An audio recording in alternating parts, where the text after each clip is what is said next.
नमस्ते। तो आज हम बात कर रहे हैं कास्ट सेंसस की। पूरी दुनिया में, पूरे भारत में कास्ट सेंसस के बारे में बात हो रही है। सबसे पहले हम कास्ट सेंसस है क्या उसके बारे में थोड़ा पड़ताल कर लें।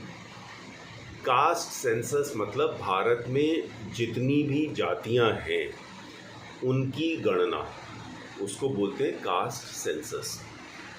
सबसे पहली बात तो ये कि भारत में कास्ट है ही नहीं, भारत में जाति है। लेकिन अंग्रेज़ों ने चूंकि जाति को कास्ट बोल दिया तो हम लोग कास्ट बोलते आ रहे हैं। खैर एनीवेज वो दूसरा टॉपिक है। तो भारत में जितनी भी जातियां हैं उनकी गणना, उसको बोलते हैं कास्ट सेंसस। तो अभी तक क्या होता था, अमूमन जनसंख्या की जो गणना होती थी, सेंसस होती थी, उसमें कास्ट या जाति की गणना नहीं होती थी। 2011 में हुआ था, लेकिन फिर बाद में 2011 की उस रिपोर्ट को दबा दिया गया, भगवान जाने क्यों। फिर उसके बाद 2011 के बाद 2021 में सेंसस होनी थी तो वो हुई नहीं।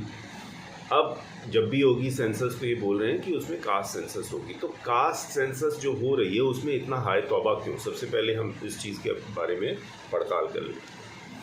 तो बात ये है कि जब से बीजेपी सत्ता में आई है तब से राहुल गांधी को लगा है कि अगर हम कास्ट की बात करें, जाति की बात करें, तो उनको भी फ़ायदा हो सकता है, जैसे बीजेपी ने फ़ायदा उठाया है। बीजेपी ने जाति से कैसे फ़ायदा उठाया? बीजेपी ने ऐसे फ़ायदा उठाया कि जो anti SC ST atrocity law था उसको और स्ट्रिक्ट कर दिया कि अगर मान लीजिए आपने ऑनलाइन या कैसे ही, अगर मान लीजिए किसी शेड्यूल्ड कास्ट या शेड्यूल्ड ट्राइब के व्यक्ति के ऊपर आपने कुछ लड़ाई की, गाली दी, कुछ भी, आपको जेल भेज दिया जाएगा।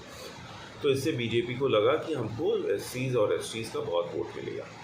अब राहुल गांधी ने एक 10 कदम और आगे बढ़ गए। उन्होंने सोचा कि अब हम जाति गणना की बात करते हैं, कास्ट सेंसस की बात करते हैं, क्योंकि उनके हिसाब से भारत में शेड्यूल्ड कास्ट और शेड्यूल्ड ट्राइब और OBC की संख्या करीब 80-90% है। तो बोलते हैं कि इनकी गणना कराइए और उनकी संख्या के हिसाब से उनको बेनिफिट दीजिए। बेनिफिट मतलब सरकारी योजनाएं, जॉब्स, रिजर्वेशन, फलाना ढिकाना।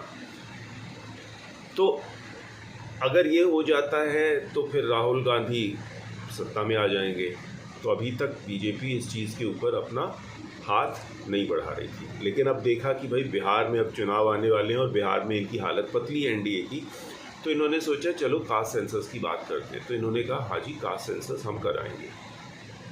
अब इससे ब्राह्मणों और विशेषकर जनरल कास्ट को क्या प्रॉब्लम है, ये समझने की बात है।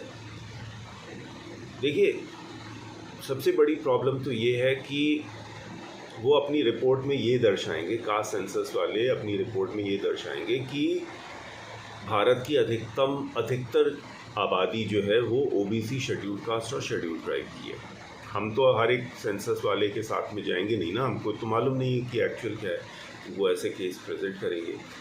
तो जब वो इतनी बड़ी रिपोर्ट दिखाएंगे कि 80% या 90% है SC ST और OBC, तो फिर उसका लॉजिकल परिणाम क्या होगा? उसका लॉजिकल परिणाम ये होगा कि फिर सरकार बोलेगी कि भाई जिसकी जितनी संख्या उसकी उतनी हिस्सेदारी। मतलब अगर 80-90% है तो भारत सरकार अगर 100 करोड़ रुपए अगर ग्रांट्स में या लोन्स में या जो भी योजनाओं में देता है, उसमें 80 करोड़ या 90 करोड़ इन लोगों को मिलेगा, बाकी जो है वो आपको जनरल कास्ट में मिल जाएगा। एक तो ये, माइंड यू, जनरल कास्ट के लोग ज़्यादा टैक्स देते हैं बनिस्बत OBC और शेड्यूल्ड कास्ट, शेड्यूल्ड ट्राइब। उसके बावजूद हमारे पैसे से ही इनको 80-90% पैसा मिलेगा। नंबर 1। नंबर 2, अभी तो क्या है कि जितना भी रिजर्वेशन हो रहा है, एक तो सुप्रीम कोर्ट ने कहा है 50% से ज़्यादा रिजर्वेशन नहीं लेंगे। तो एक बार आपने कास्ट सेंसस कर लिया तो फिर बोलेंगे कि साहब 80-90% इनकी आबादी है तो रिजर्वेशन भी 80-90% होना चाहिए। अब सुप्रीम कोर्ट क्या करेगा? सुप्रीम कोर्ट भी एक बार सोचेगा। लेकिन सुप्रीम कोर्ट ने एक ऑर्डर दिया हुआ है कि 50% से ऊपर रिजर्वेशन नहीं होगा। लेकिन इन्होंने तो अपनी ज़मीन बना ली ना। दूसरा ये। तीसरा ये कि जो प्राइवेट सेक्टर है, प्राइवेट सेक्टर में ये रिजर्वेशन की बात कर रहे हैं। तो एक बार आपकी कास्ट सेंसस शुरू हो गई तो फिर ये बोलेंगे कि भाई अगर जिसकी जितनी संख्या उसकी उतनी हिस्सेदारी, तो प्राइवेट सेक्टर में भी रिजर्वेशन करो। प्राइवेट सेक्टर में भी 80-90% जो है schedule caste, schedule tribe, OBC होंगे, तो जनरल कास्ट कहाँ जाएँ? और जनरल कास्ट जो है वो बेसिकली अपनी मेहनत से ही आगे बढ़ रहे हैं। सभी हम लोग सब अपनी मेहनत से कर रहे हैं। आजकल कौन से ब्राह्मण को सरकारी नौकरी में जगह मिलती है? कौन से क्षत्रिय को सरकारी नौकरी में जगह मिलती है? नहीं मिलती। अधिकतर तो सारी इन्हीं 3 जातियों के पास चली जाती है। तो ये 3 हैं, 3 खतरे हैं। रिसोर्सेज जो है वो 80-90% इन लोगों के पास चली जाएंगी, प्राइवेट सेक्टर, और तीसरा जो जनरल जो जॉब और जो एजुकेशन रिजर्वेशन है उसमें। ये 3 चीज़ें हैं जिनके कारण जनरल कास्ट, विशेषकर ब्राह्मणों को सावधान होना पड़ेगा। अब इस सब के पीछे एक बेसिक अजम्पशन ये होता है कि हम रिजर्वेशन क्यों करते हैं? हम रिजर्वेशन इसलिए करते हैं क्योंकि हिस्टोरिकली शेड्यूल कास्ट और शेड्यूल ट्राइब्स के ऊपर ब्राह्मणों ने और क्षत्रियों ने बहुत अत्याचार किया। ये एक नैरेटिव है जो पिछले 100 साल से चल रहा है। लेकिन विश्वास कीजिए कि मैंने अभी तक जितनी बार भी पूछा कि भाई कोई प्राइमरी सोर्स है क्या कि कोई अत्याचार हुआ है, सबसे पहले तो आप अत्याचार की आप डेफिनेशन दीजिए, क्या होता है अत्याचार? मैं आपको थप्पड़ मार दूं तो क्या वो अत्याचार हो जाएगा? या मैं आपके ऊपर पेशाब कर दूं तो क्या वो अत्याचार है? मैंने आपको गाली दी, वो क्या अत्याचार है? क्या मैंने आपको घोड़े से उतारा, वो अत्याचार है? क्या मैंने आपको कुएं से पानी पीने नहीं दिया, क्या वो अत्याचार है? तो सबसे पहले तो एक अत्याचार की डेफिनेशन होनी चाहिए। और दूसरी चीज़ कि चलो मान लिया आपकी डेफिनेशन, मान लिया अत्याचार हुआ है, तो कोई प्राइमरी सोर्स होगा ना जिसके कारण आप ये बोल रहे हो कि ब्राह्मणों ने इनके ऊपर इतना अत्याचार किया। वो प्राइमरी सोर्स कहाँ है? तो मैंने इतना ढूंढा इंटरनेट पे, किताबों में, मेरे को तो कोई प्राइमरी सोर्स मिला नहीं। तो ये सारा घालमेल शुरू हुआ था 1850-1860 के आसपास, जब एक महाराष्ट्र के थे फ्लावर, उन्होंने अंग्रेज़ों से साठ-गांठ करके ये बोलना शुरू कर दिया कि ब्राह्मणों ने ऐसा किया, ब्राह्मणों ने ऐसा किया। फिर first half of 20th century में एक और सज्जन थे जिनको अंग्रेज़ों ने बढ़ाया, और उन्होंने भी बोलना शुरू किया कि हम शेड्यूल कास्ट के साथ ये अत्याचार हुआ है, शेड्यूल ट्राइब्स के साथ ये अत्याचार हुआ है।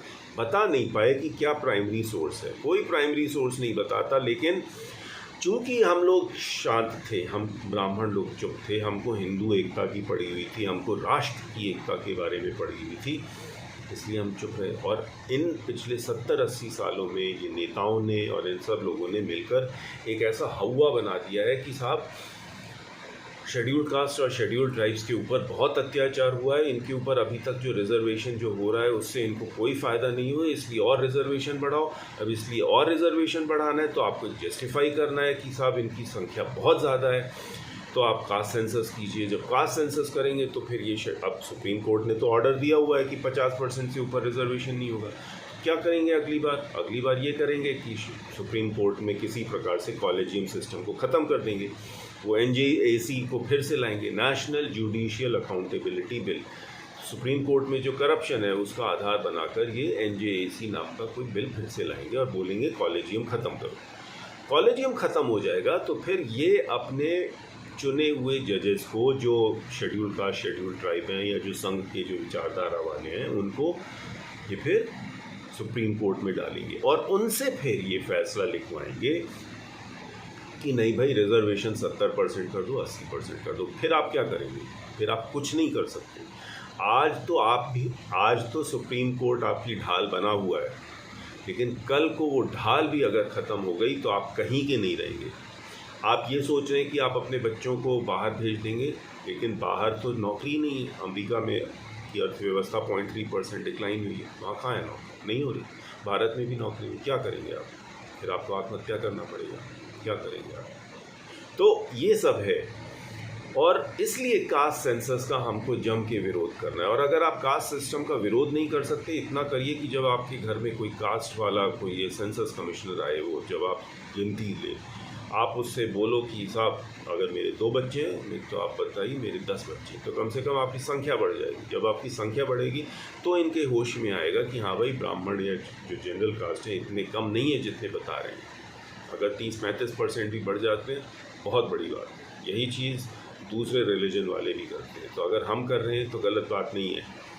अगर इन्होंने 100 साल तक से 150 साल से अगर इन्होंने ये नैरेटिव लगाया है कि ब्राह्मणों ने एट्रोसिटी की है, तो हमको भी एक ये अधिकार है कि हम भी झूठ बोलें कि हमारी संख्या इतनी। मेरे को ये बोलने में कोई वो नहीं है, शर्म नहीं है। आकर मुझे जेल में डाल दो, मेरे को कोई फ़र्क नहीं पड़ता, कर दो, जेल में डाल दो, लेकिन आप लोग हमारे प्रति अन्याय कर रहे हैं।